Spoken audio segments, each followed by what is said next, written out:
श्री गणेशाय नमः। श्री सरस्वत्यै नमः। श्रीमते रामानुजाय नमः। नारायणं नमस्कृत्य नरं चैव नरोत्तमं देवीं सरस्वतीं व्यासं ततो जयमुदीरयेत्।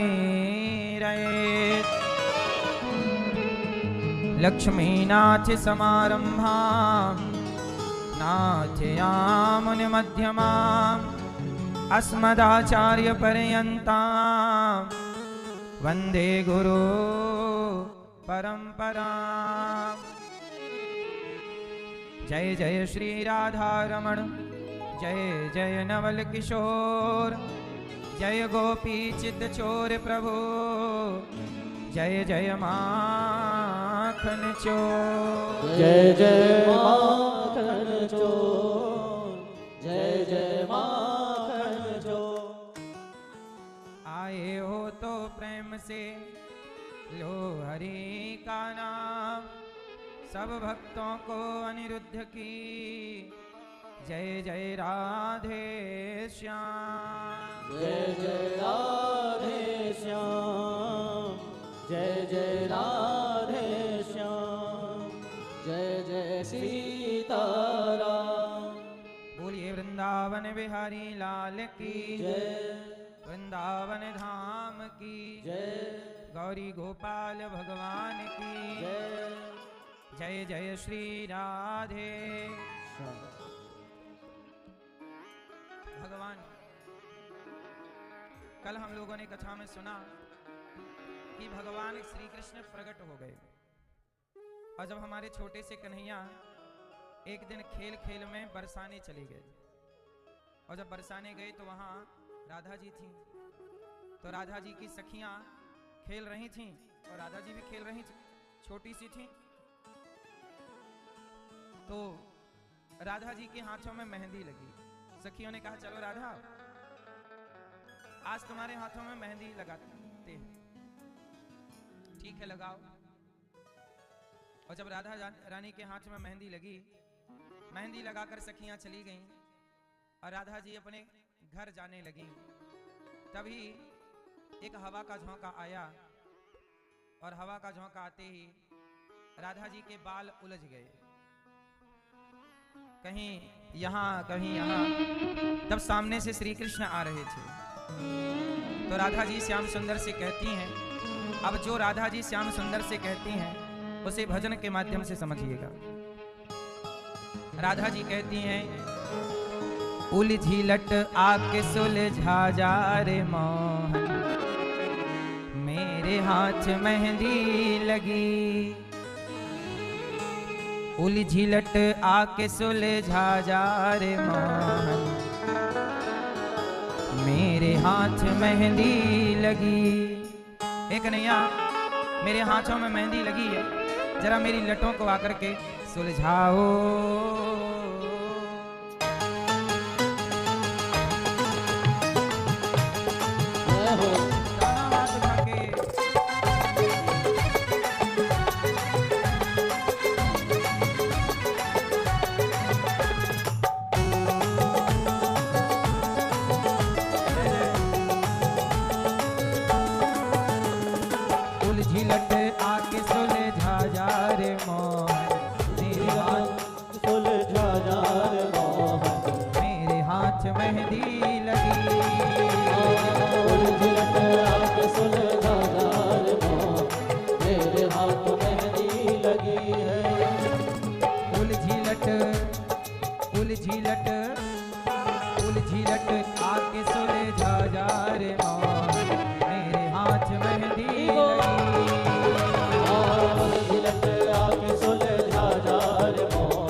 सुलझा जा रे मान, मेरे हाथ मेहंदी लगी।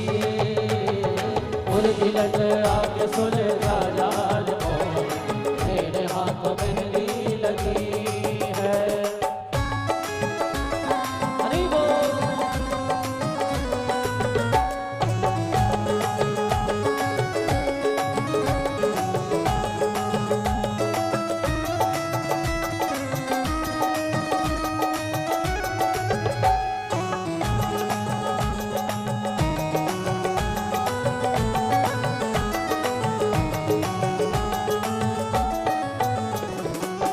बालों का गजरा गिर गया मोहन, बालों का गजरा गिर गया मोहन, बालों का गजरा गिर गया मोहन, बालों का गजरा गिर गया मोहन, बालों का गजरा गिर गया मोहन, बालों का गजरा गिर गया मोहन। अपने हाथ अपने हाथ अपने हाथ आके पहना जा रे मान, मेरे हाथ मेहंदी लगी, अपने हाथ आके पहना जा रे मान, मेरे हाथ मेहंदी लगी।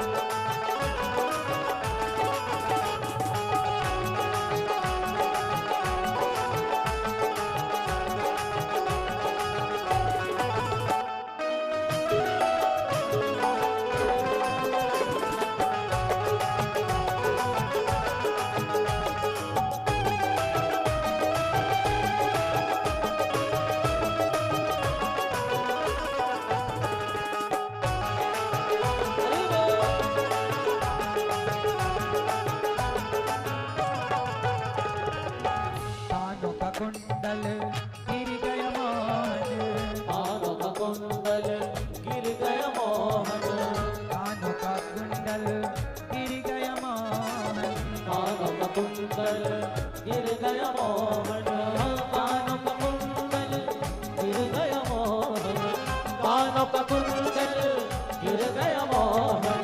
हे कन्हैया, कानों का कुंडल गिर गया है, अपने हाथ आके पहना जा रे मोहन, अपने हाथ हाथ आके पहना जा रे मोहन, मेरे हाथ मेहंदी लगी। अपने हाथ आके पहना जा रे मोहन, मेरे हाथ मेहंदी लगी है।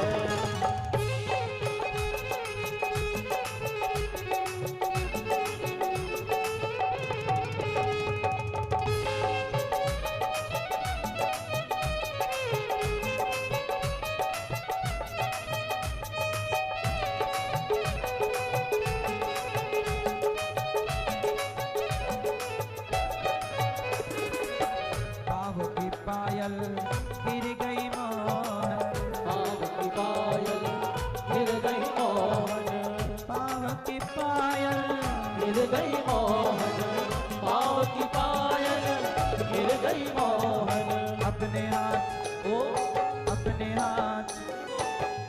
हाथ आके पहना जा रे मोहन, मेरे हाथ मेहंदी लगी, हम अपने हाथ आगे पहना जा रे मोहन, मेरे हाथ मेहंदी लगी है। मेरे हाथों में मेहंदी लगी है, मेरे हाथों में मेहंदी लगी है, मेरे हाथों में मेहंदी लगी है, मेरे हाथों में मेहंदी लगी है। फूल झिलट रात सुलझा जा रे मोहन, मेरे हाथ मेहंदी लगी। फूल झिलट आके सुलझा जा रे मोहन, मेरे हाथ मेहंदी लगी है। फूल झिलट आके सुलझा जा रे मोहन, मेरे हाथ मेहंदी लगी। फूल झिलट आके सुलझा जा रे मोहन, मेरे हाथ मेहंदी लगी है। फूल झिलट आके सुलझा जा रे मोहन, मेरे हाथ मेहंदी लगी है। आके सुलझा जा रे मोहन, मेरे हाथ मेहंदी लगी है, मेरे हाथ मेहंदी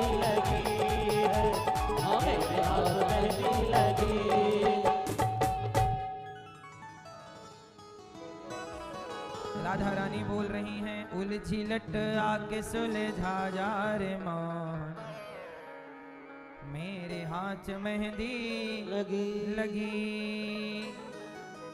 एक कन्हैया आओ जरा हमारे बालों का गजरा गिर गया है जरा पहना दो, कानों का झुमका गिर गया है जरा पहना दो, पाँव की पायल गिर गई है, माथे की बिंदिया गिर गई, आओ और पहना दो।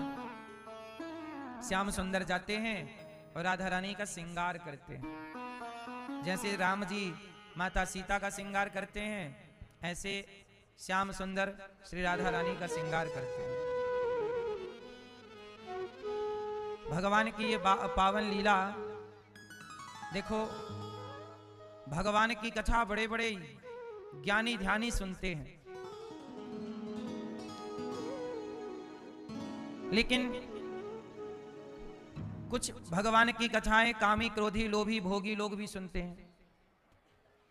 तो भगवान की हर तरह की लीलाएं होती हैं। अब जैसे भगवान श्रृंगार कर रहे हैं, तो ये कथा का, तो जैसे आप कथा सुनने आए तो आपने अपने पड़ोसी से कहा, भैया अरे बहन चलो कथा हो रही है, चलो सुने आए। तो उसने कहा कि देखो कथा में तो ज्ञान की बातें हैं, भक्ति की बातें हैं, त्याग की बातें हैं, लेकिन हम तो देखो अपनी पत्नी से बहुत प्यार करते हैं, अपने पति से बहुत प्यार करते हैं, और हम अपने पत्नी और पति के साथ ही समय बिताना चाहते हैं, हम कथा में नहीं जाते। तो आप उनको कह सकते हैं कि सुनो, पति पत्नी का जो प्रेम है, पति पत्नी के बीच का जो प्रेम है, वह प्रेम की कथा भी भागवत जी में है। क्यों? ताकि वो लोग भी कथा सुने जिनको ज्ञान से भक्ति से कोई लेना देना नहीं है, जो सांसारिक प्रेम में उलझे हुए हैं, वो भी ये कथाएं। जब राम जी सीता माँ को श्रृंगार कर रहे हैं, बोलो हाँ, जब श्याम सुंदर राधा रानी का श्रृंगार कर रहे हैं, अब बताओ कोई तपस्वी साधु आदमी, अब साधु आदमी ये कथा सुन के क्या करेगा कि भगवान राधा जी के पांव में पायल पहना रहे हैं, भगवान कानों में झुमका पहना रहे हैं। ये कथा साधु के मतलब की नहीं है। क्यों है? क्योंकि यहां तो श्रृंगार है ना पत्नी का। ये तो पति पत्नी वाले तो गृहस्थ आश्रम वाला मैटर हो गया ना। साधु को इस कथा से क्या लेना कि राम जी सीता जी को गले में हार पहना रहे हैं और श्रृंगार कर रहे हैं, और श्याम सुंदर राधा रानी के श्रृंगार में लगे हुए हैं।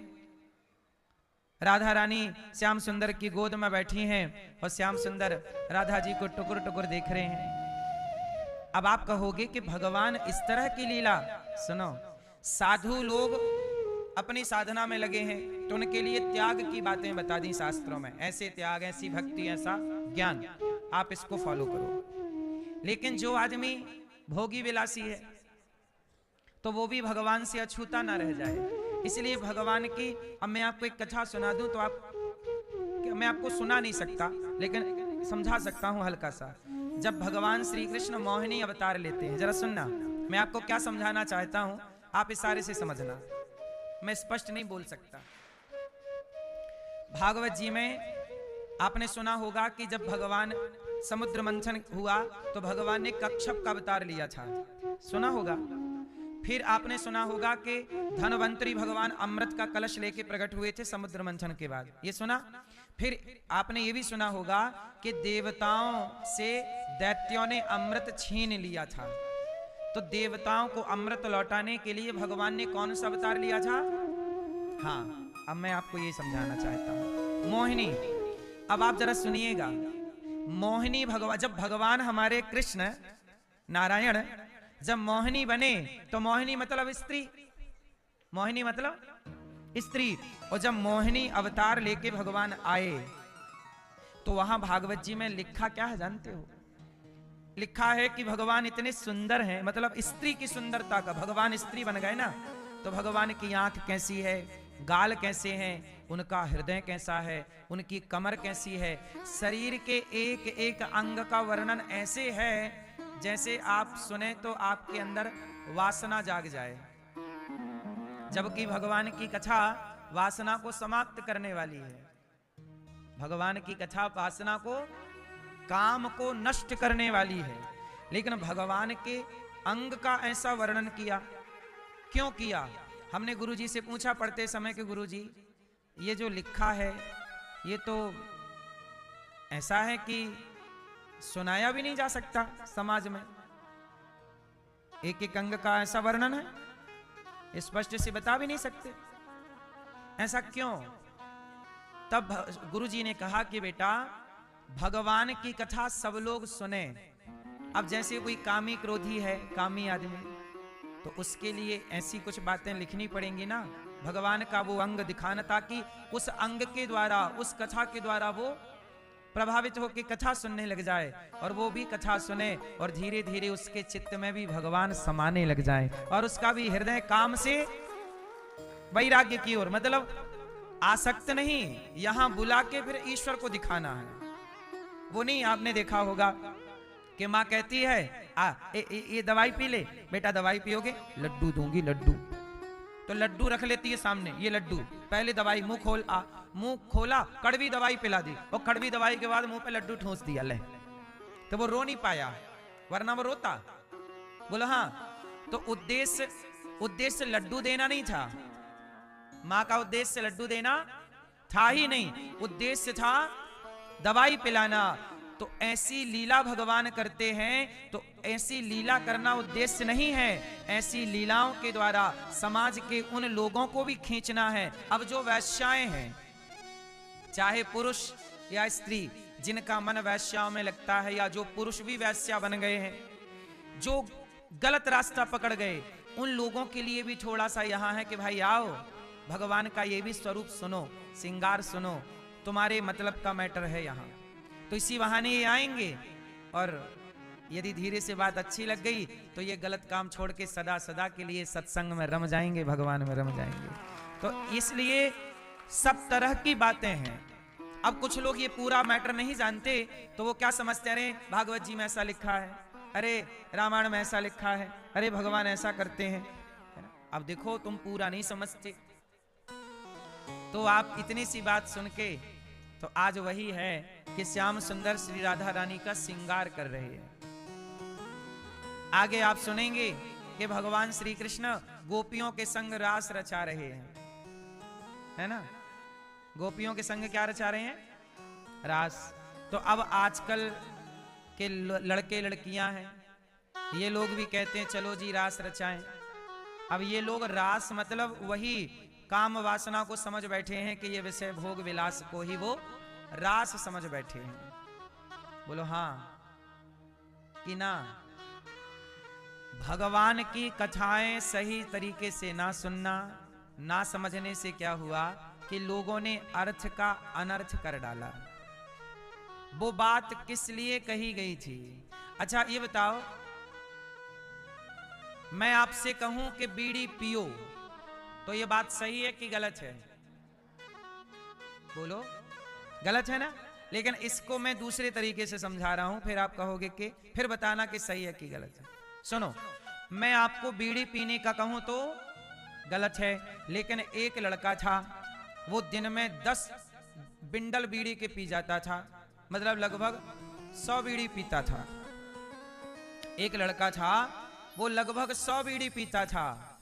तो मैंने कहा कि भाई साहब बीड़ी छोड़ दो तुम, फिर तुम्हें गुरु मंत्र देंगे। बोला गुरुजी बीड़ी तो नहीं छूटेगी। तो मैंने कहा कि अच्छा एक काम करना, तुम 100 बीड़ी पीते हो, अब ऐसा किया करो कि एक बीड़ी पी लिया करो, एक बीड़ी। तो अब बताओ मेरी बात सही है कि गलत है? हैं? क्यों? अभी मैंने कहा कि बीड़ी पी लिया करो तो आपने कहा गलत है, और अब मैंने कहा बीड़ी पी लिया कर तो आप कह रहे हो सही है। बात वही है परिस्थिति बदल गई, बात वही है, पर सिचुएशन, परिस्थिति मायने रखती है कि वो बात क्या कहना चाहती है। इसलिए शास्त्र कहां पर क्या कहना चाहते हैं, ये उस परिस्थिति को देखकर निर्णय लिया जाएगा कि कौन सी बात कहां के लिए क्यों कही गई है। आप लोग कई बार प्रमाण मान लेते, नहीं जी ये कहा है मतलब ये देखो ये लिखा। अब वो किसको कही गई, क्यों कही गई, कहां कही गई, किस परिस्थिति पर कही गई, ये भी तो विचार का विषय है। तो जो 100 बीड़ी पीता है उसे ये बात इसलिए कही गई है कि तू एक पी लिया कर, ताकि एक पिएगा तो धीरे धीरे वह एक भी छूट जाएगी। इसका मतलब ये नहीं है कि मैं आदेश दे रहा हूं कि एक बीड़ी तो पीनी ही चाहिए, वरना अब इसे आधा कोई सुने तो कह ली गुरुजी ने कहा कि एक बीड़ी पीनी चाहिए, तो ना पीने वाला भी शुरू कर दे, तो वो बात का अर्थ का अनर्थ हो गया। क्यों भैया? वो अर्थ का क्या हुआ? ये बात उनके लिए कही गई थी जो 100 बीड़ी पीते थे, उनके लिए ये बात नहीं है जो एक भी आप तो एक भी नहीं पीते, तो आपको ये बात बिल्कुल नहीं है कि तुम एक बीड़ी पी लिया करो। लेकिन जो 100 पीता है उसके लिए बात है कि एक पिया कर भाई तो 99 छूट जाएगी। तो कई बार शास्त्रों में ऐसी बातें कही जाती हैं कि जिनका आप परिस्थिति के बाद ही डिसीजन ले सकते हैं। अब हमारे देश में क्या है कि कुछ लोग ऐसे हैं कि परिस्थिति का उन्हें ज्ञान है नहीं, शास्त्रों को पढ़ते नहीं। अब जैसे मैं आपको रामचरितमानस की एक चौपाई के बारे में जरा समझा दूं, उस पर बड़ा विवाद करते हैं लोग। क्यों? क्योंकि जानते नहीं ना। अब जैसे आपको एक चौपाई में बताऊं जिस पर संसद में विवाद हुआ, कुछ सांसद हमारे देश के रामचरितमानस की पन्ने फाड़ रहे थे, जला रहे थे। क्यों जला रहे थे? मूर्ख हैं, पढ़ते लिखते हैं नहीं, समझते हैं नहीं, जला दिए। अरे पगले, पढ़ भी तो लेते। चलो मैं एक चौपाई बोल रहा हूं, आपको भी पता होगी, उस पे बड़ा विवाद होता है। चौपाई क्या है? ढोल गंवार शूद्र पशु नारी, सकल ताड़ना के अधिकारी। ये चौपाई है। ढोल गंवार शूद्र पशु नारी, सकल ताड़ना के, ढोल गंवार शूद्र पशु और नारी, सकल ताड़ना के अधिकारी। भैया, चश्मा वाले भैया, क्या अर्थ हुआ इस चौपाई का? बगल वाले भैया, आप भी नेता बन जाओगे तो फिर आप भी फाड़ोगे, क्योंकि आपको पता ही नहीं। इसलिए कहता हूं, सनातनी होना, सनातन के बारे में जानना जरूरी है। नहीं जानोगे, अब ये नेता वही हैं जो जानते वानते कुछ नहीं है, नकल करके पास हो गए, लो फाड़ रहे हैं। आप भैया बताओ। नहीं आप बताओ, नहीं आप बताओ, आप भैया, हम ना बते भी, काहे न बते हो भैया? तुमने बते हो, बताओ।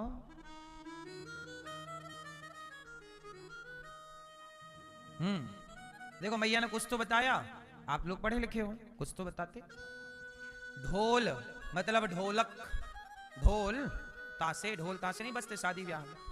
ढोल गंवार, गंवार मतलब गंवार आदमी, नहीं कहती तो आदमी गंवार है, एक नंबर का। ढोल ढोलक, गंवार गंवार व्यक्ति, ढोल गंवार। शूद्र, शूद्र मतलब कार्य करने वाला, कार्य करने वाला, चाहे फैक्ट्री में आपके कार्य, आपके नीचे चाहे मैं हूं या आप हो, काम करने वाला शूद्र। पशु, पशु मतलब भैंस है, बकरी है ना। आप लोग भैंस बकरी चराते कि नहीं? बचपन में हम भी गाय चराए हैं, भैंस बकरी लोग चराते हैं। पशु और नारी, नारी मतलब स्त्री। ये पांचों को तुलसीदास जी ने कहा है, ढोल गंवार शूद्र पशु नारी, सकल ताड़ना के अधिकारी। मतलब ये सब ताड़ना के अधिकारी हैं। ताड़ना, अब नेताओं को ताड़ना का अर्थ समझ में नहीं आया तो रामचरितमानस जला दी, फाड़ दी। बोले हमें नहीं समझ। अरे नहीं समझ में आता है गधो तो पढ़ लो, नहीं आता समझ में तो पढ़ लो, पूछ लो। ताड़ना का अर्थ, भैया आपके यहाँ ताड़ना मतलब क्या होता है? ताड़ना मतलब क्या हो? ए भैया फलाने ने ताड़ लिया हमें। भैया चश्मा वाले भैया, आपके यहाँ ताड़ना मतलब क्या होता है? आप कहां से हो? हैं? कन्नौज, मध्य प्रदेश, उत्तर प्रदेश। हाँ, अवध में आता है क्या कन्नौज? कानपुर के पास। हाँ तो कानपुर अयोध्या क्षेत्र ही तो है वो। अवध के अगल बगल है कन्नौज। तो आप ठीक कह रहे हैं। आप देखो इनके यहां ताड़ना मतलब देखना होता है। भैया आपके यहां, अरे फलाने ने ताड़ लिया, मीन्स फलाने ने देख लिया। हाँ, अब रामचरितमानस अवधी भाषा में लिखी गई है। कौन सी भाषा में? और अवधी भाषा में ताड़ना का मतलब होता है देखना। ताड़ना मीन्स ये अवधी भाषा का शब्द है। और अवधि में, अवधि नहीं, हमारे भारत के बहुत स्थानों में, जैसे मध्य प्रदेश में भी भोपाल जिला उठा लो, सागर उठा लो, जबलपुर, मंडला, आधा छत्तीसगढ़, यहां भी ताड़ना मतलब देखना। अरे फलाने ने ताड़ लिया। क्यों भैया? आप क्या क्या होता है ताड़ना मतलब? क्या होता है? जोर से। हाँ, ताड़ना मतलब क्या होता है? लेकिन कुछ राज्यों में ताड़ना मतलब मारना होता है। ताड़ दो से, मार दो मतलब। ताड़ना मतलब, ताड़ना के दो अर्थ हो गए। ताड़ना मतलब देखना और मारना। यदि इस चौपाई का अर्थ यहां मारना निकल आएगा तो चौपाई हो जाएगी गलत। नेता फाड़ रहे हैं क्योंकि वो ताड़ना का अर्थ मारने से लगा रहे हैं, जबकि यहां मारना है नहीं। यहां ढोलक को देखना पड़ता है, सुर से उतर तो नहीं गई। गंवार आदमी को देखना पड़ता है, कहां जा रहा है, क्या कर रहा है। गंवार को कितना मारोगे? गंवार सो गंवार, इसलिए गंवार को मारा नहीं जाता, गंवार को देखा जाता कि हरकत क्या कर रहा है। ढोल गंवार। शूद्र कार्यकर्ताओं को मारा नहीं जाता। आपके फैक्ट्री में 10 लोग काम कर रहे हैं, आपके खेत में 4 लेबर काम कर रही है, तो आप उन्हें मारोगे छोड़ी, लेकिन उन्हें देखोगे, क्योंकि नहीं देखोगे तो वो काम नहीं करेंगे। बोलो हाँ। तो देखना यहां अर्थ सटीक बैठ रहा है। ढोल गंवार शूद्र पशु, गाय चराने वाला और बकरी चराने वाला और भैंस चराने वाला और भेड़ चराने वाला, ये देखता रहता है कि हमारी बकरी कहां गई। यदि नहीं देखे तो बकरी फसल में घुस जाए, गाय फसल में घुस जाए। क्यों भैया? गाय वाय चराए हो कभी बचपन में? गाय खेतों में घुस जाती है, किसान को सारी फसल खा जाती है। तो चराने वाला देखता रहता है कि मेरी गाय कहां है। मेड़ पर तो चरे, मेड़ मतलब 2 खेतों के बीच में एक मेड़ होती है, उस पर चरे, चारा चरे, फसल ना खाए। बात समझ में आई? तो देखना अर्थ है, मारना अर्थ। ढोल गंवार शूद्र पशु और नारी, नारी को भी देखते रहो, नारी को देखते रहो। यदि नारी को नहीं देखोगे तो जरा सी देर के लिए राम जी ने नहीं देखा, लक्ष्मण जी ने नहीं देखा, तो रावण उठा के ले गया कि नहीं? इसलिए तुलसीदास जी कह रहे हैं अपनी अपनी घरवाली को देखते रहो और अपनी को ही देखना।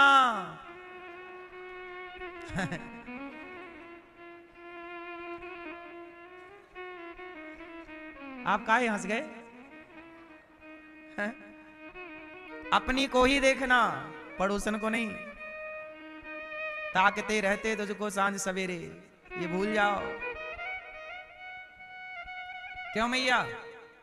आपके पति आपको देखते हैं कि नहीं? नहीं, नहीं देखते? देखते हैं।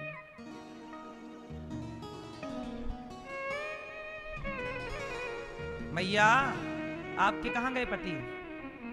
अब वहीं से देख रहे होंगे। मैया आपके देखते हैं आपको? नहीं?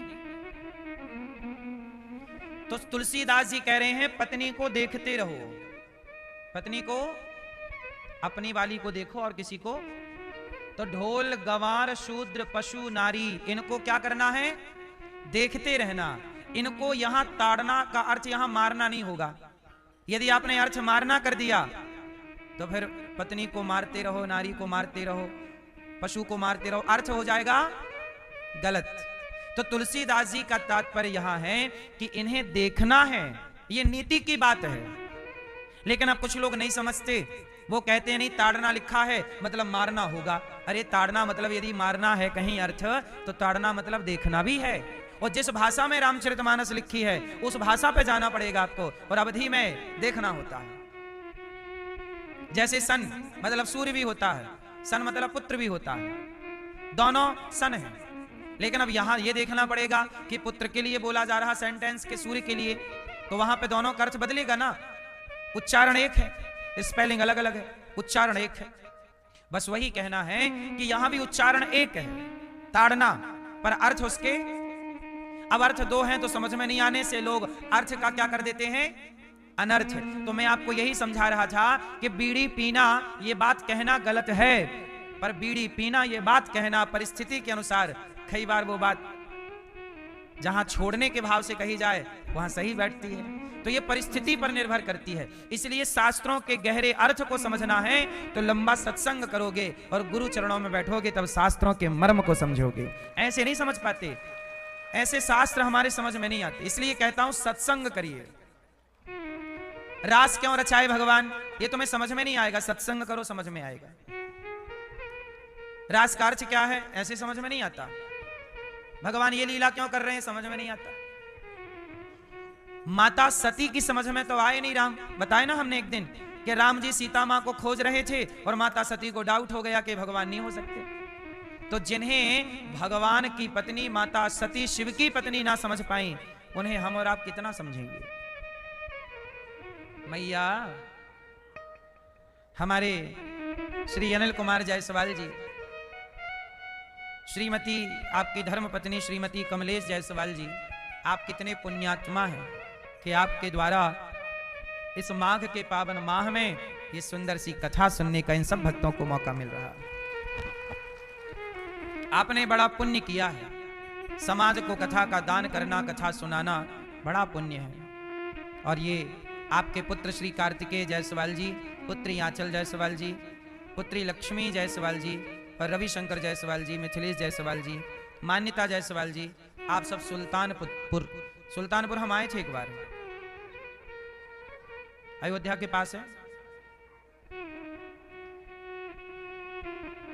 सुल्तानपुर किसकी, लव की नगरी है कि कुश है? कुश लव कुश जो भगवान राम के पुत्र हुए हैं, कुश की नगरी है सुल्तानपुर। अब ये सुल्तानपुर नाम तो सब देखो मुगलों ने रखे हैं, है ना। हमारे गांव, हमारे भारत में काहे का सुल्तानपुर, तो नाम तो हमारे यहां उसका अभी नया नाम क्या चल रहा है, कुश नगर, कुश भवनपुर, ठीक है।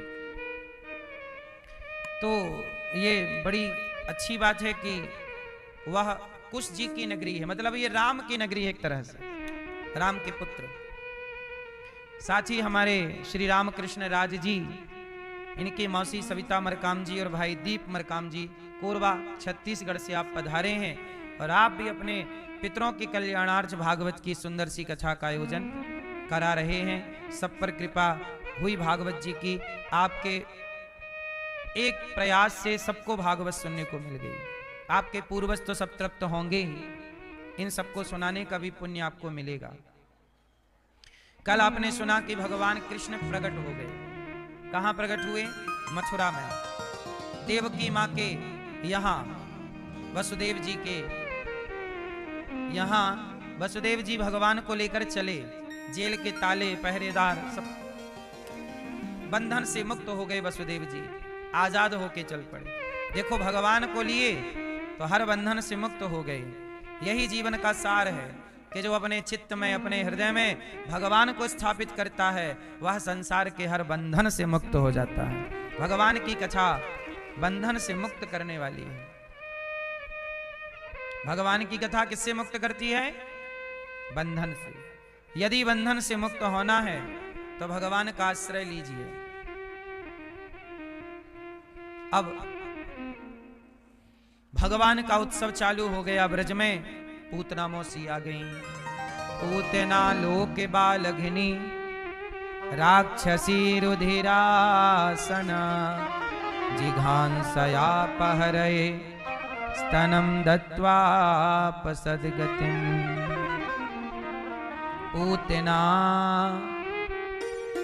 पूतना नाम की एक राक्षसी है। पूतना लोक बालघिनी राक्षसी, एक पूतना नाम की राक्षसी है। वो खून पीती है। क्यों मैया, आप लोग खून तो नहीं पीती हो? सास कह रही थी एक दिन आपकी कि बहू ने पूरा खून पी लिया।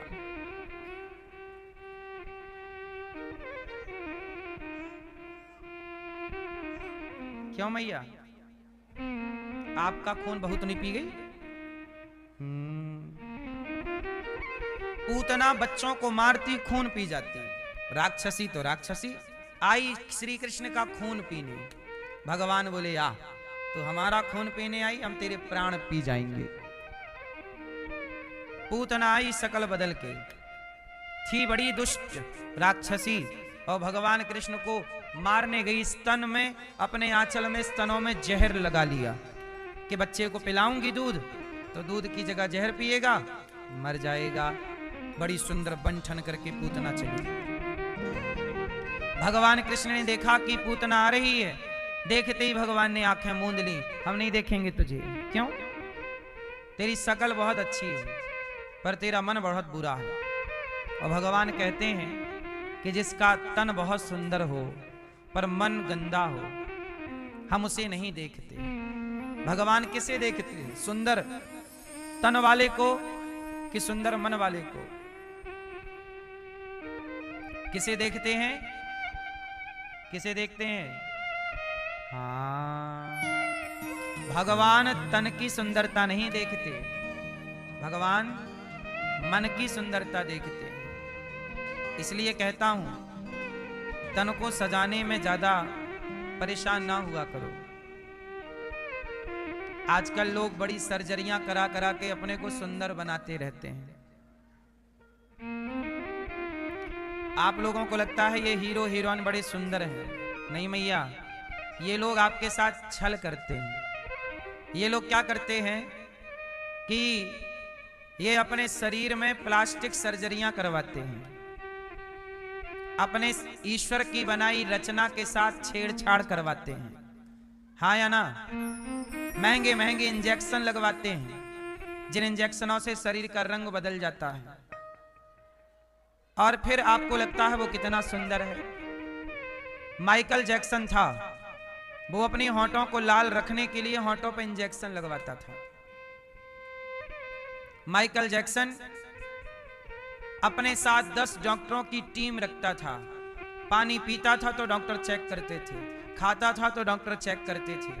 उसने 4 आदमियों को पैसा दे के रखा था कि मेरा हार्ट खराब हो, मेरा लीवर किडनी गुर्दा खराब हो, तुरंत आप अपना दे दोगे। लेकिन वह जिसकी इच्छा थी कि मैं कम से कम 100 साल तो जीऊंगा, बहुत पैसे वाला, लेकिन वो 50 साल भी ना जी पाया। क्यों भैया? माइकल जैक्सन 50 साल के पहले ही दम तोड़ दिया। और हमारे गांव का मजदूर जो माटी खोदता है वो 80 साल का है, जो एक भी महंगी दवाइयों का प्रयोग नहीं करता। बोलो हाँ। इसका मतलब है कि ईश्वर ने हमें, जैसा हम योग करें, हम क्या करें? रोज आप लोग रोज आधा घंटा अपने को दिया करो। यदि आप रोज योग करेंगे तो आप लंबे समय तक जवान रहेंगे और जब मरेंगे तो गहरी गंभीर बीमारियों से नहीं मरेंगे। आपके शरीर में कोई लंबी प्रॉब्लम नहीं होगी, शरीर में जकड़न अकड़न पैदा नहीं होगी। इसलिए आधा घंटा खुद को दो। सवेरे रोज योग किया करो, आधा घंटा, हो सके तो 1 घंटा। अनुलोम विलोम थोड़ा कर लो, प्राणायाम, भस्त्रिका कर लो। भस्त्रिका गहरी सांसें लेना छोड़ना, इससे पूरा जो फेफड़े हैं हमारे, सारी गंदगी साफ हो जाती है। शरीर के प्रत्येक अंग तक प्रॉपर ऑक्सीजन पहुंचनी चाहिए। अच्छा, जब बच्चा पैदा होता है तो रुलाया क्यों जाता है? क्यों रुलाया जाता है?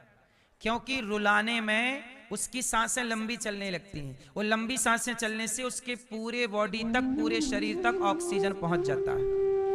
यदि बच्चा नहीं रोया तो समझ लेना कि वो बच्चा मेंटल रहेगा, पागल सा रहेगा, अपना काम। क्यों? क्योंकि जितनी देर वो नहीं रोया, इतनी देर में हमारे मस्तिष्क में ऑक्सीजन नहीं पहुंची, और ना पहुंचने से इतनी देर में तो बहुत सारा सिस्टम बिगड़ गया, डैमेज हो गया ना। आप यदि 1 मिनट ऑक्सीजन ना लो, चलो कोई 1 मिनट रोक ले, 2 मिनट रोक ले, पर 3 मिनट के लिए नाक दबा दी जाए तो आप में बहुत लोग मर जाएंगे। किसी की क्षमता है कि 4 मिनट सांस रोक ले, लेकिन कम लोग हैं। लेकिन हम लोग, मैं भी 4 मिनट के अंदर मर जाऊंगा यदि सांस 4 मिनट के लिए रोक दी जाए, 3 मिनट में ही मर जाऊंगा। बोलो हाँ। ऐसे ही बच्चा जब नहीं रोता तो उसके ऑक्सीजन जानी बंद हो जाती है। तो उतनी देर में यदि 1 मिनट भी नहीं रोया तो 1 मिनट में ये समझिए कि उसका सिस्टम मरने लग जाता है, मस्तिष्क का, जिससे हम चलते हैं फिरते हैं। चलने का अलग सिस्टम बनाया है ना ईश्वर ने। यदि वो सब नसें ऑक्सीजन तक नहीं पहुंचा तो चोक हो गई, फिर बच्चा चल नहीं पाता, कोई बच्चा ये नहीं कर पा रहा, कोई बच्चा वो नहीं कर पा रहा। इसलिए तुरंत उसे रुलाया जाता है, रो रो रो, ताकि रोएगा तो वो लंबी सांसें लेगा और पूरा ऑक्सीजन। इसका मतलब ये है कि बच्चा जन्म लेता है तो रोना एक योग है, रोना एक प्रकार का, क्योंकि उस समय वो कोई दूसरा योग तो कर नहीं सकता, इसलिए डॉक्टर उसे उल्टा पांव पकड़ लेता है और लटका देता उल्टा। बोलो हाँ। कैसे भी करके उसे रुलाया जाता, पीठ पे ऐसे मारा जाता है, ऐसे ऐसे ठोका जाता है, रोए जैसे तैसे, रोएगा मतलब स्वस्थ है, सब ठीक है। नहीं रोया खतरा है उसे। बोलो हाँ। समझो ना कितना बड़ा विज्ञान है। इसलिए आपके शरीर में प्रॉपर ऑक्सीजन जानी चाहिए। जैसे आप सामान्य सांसें लेते हो, आप लोग बैठे हो ना यहाँ, आपकी सांस चल रही है धीरे धीरे, इतनी सांसों में आप जिंदा रह सकते हैं। लेकिन आपके बुद्धिजीवी होने के लिए और एनर्जेटिक होने के लिए आपको सांसें ज्यादा चाहिए। इसके लिए योग किया करो, सूर्य नमस्कार, प्राणायाम। मैया सुन के सिर ना हिलाना, करना, ताकि स्वस्थ रहो, वरना डॉक्टरों के पास बैठी रहोगी रुपया लिए, भैया लगा दो एक। सबको करना चाहिए। तो आज से कितने लोग मेरी बात को मान के योग करेंगे, अपने पर ध्यान देंगे? करोगे? मैया आप नहीं करोगी? मैया विदेशों में ना मैया, हमारे भारत में मैयाएं बूढ़ी हो जाती हैं, विदेशों में 70-70 साल की मैयाएं मैया टाइप की लगती नहीं है। 70-70 साल में भी वो दौड़ रही हैं। क्यों? विदेशों में बहुत ध्यान रखा जाता है हेल्थ का। जैसे हमारे भारत में गली गली में क्या मिलता है? वो फुल्की, पानी पूरी और वो क्या मिलता है, चाउमीन, पिज्जा, बर्गर, ये नहीं मिलता गली गली हमारे भारत में। विदेशों में गली गली क्या, विदेशों में गली गली वैसे कुछ मिलता नहीं है, लेकिन जहां शॉप होती है ना वहां सैलेड मिलता है, सलाद। समझो जरा, हम लोग पानी पूरी खाते हैं गली कूचे में, और विदेशों में क्या मिलता है? विदेशों में लोग सलाद खाते हैं। भाई साहब जरा देना। तो जैसे हम लोग पानी पूरी खाते हैं ना, वहां पानी पूरी नहीं खाते ज्यादा, चाउमीन पिज्जा नहीं, सलाद, सलाद ज्यादा। वहां विदेशों में आधा पेट चिकन मांस से, चूंकि वो मांसाहारी है ना सब लोग विदेशों में, आधा तो मांस से पेट भरते हैं, लेकिन आधा सलाद ही खाते हैं। हाँ या ना? आप लोग नहीं जानते, मैं गया हूं, मैंने सब स्टडी की है, देखा है मैंने। आपको ये बात इसलिए बता रहा हूं कि हरा भरा खाओ, सलाद कच्चा ज्यादा खाओ। और वहां के लोग, वहां की स्त्री, वहां के पुरुष आधा घंटा 1 घंटा रोज एक्सरसाइज जरूर करते हैं। 1-1 डेढ़ घंटे तो वहां के लोग तैरते हैं, स्विमिंग करते हैं। सबसे बड़ा योग है स्विमिंग करना, तैरना पानी में। पानी की प्राप्ति होगी शरीर को और तैरना। लेकिन हमारे यहाँ मैया 1-1 घंटा पंचायत करा लो, क्या हुआ इसका? अच्छा हाँ, अरे राम राम राम राम राम, ऐसा हो गया? अच्छा, हमने तो हम कह ही रहे थे ऐसा होगा। हाँ, तुम्हें अब पता चला, हमें तो पहले से बता था। हाँ ठीक, ये करवा लो खुरापात, बस योग नहीं करेगी मैया, प्रपंच करा लो, और फिर बाद में कहेगी हाँ यहाँ दर्द है, यहाँ दर्द है, यहाँ। योग करोगी तो सर्वाइकल नहीं होगा, योग करोगी तो सांस की बीमारी नहीं होगी। तो सांस लेने में दिक्कत जा रही है, सांस की बीमारी हो गई है।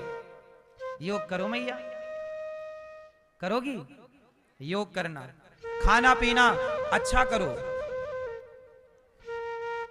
जो व्यक्ति अपना ख्याल नहीं रखता वो भी मूर्ख है। अपना भी तो ख्याल रखो। 50-60 साल में लोगों को अटैक आ रहा है, साइलेंट अटैक आ रहा है। खाए समोसा खा के सो गए तो अटैक आएगा? समोसा तुम खाते हो, समोसा कोई खाने की चीज है? कितनी गंदगी है। समोसा मैदा है और मैदा भी बासे, कितना पुराना तेल में, कैसे कैसे तेल में बना तुम खाते हो। और भारत के लोग, हद होती है, तुम इतने भुक्कड़, तुम्हारा पेट ही तो नहीं भरता। जहां खड़े हो वहीं पगुराने लगे भैंसों टाइप के, वहीं खाने ऐसे जैसे तुम्हारी मां ने खिलाया ही ना हो कुछ। भूखे प्यासी पैदा हुए हैं, पेट ही नहीं भर रहा भारत के आदमी का। यहां खड़ा तो खा रहा, वहां खड़ा तो खा रहा, वहां गया तो खा रहा, क्या खा रहा पता ही नहीं, बस खाए जा रहा। पेट है कि डस्टबिन है? कुछ भी खाए रहा। पहले चाय पिएगा फिर आइसक्रीम खा लेगा। पेट कंफ्यूज है कि मैं ठंडा करूं कि गर्म करूं।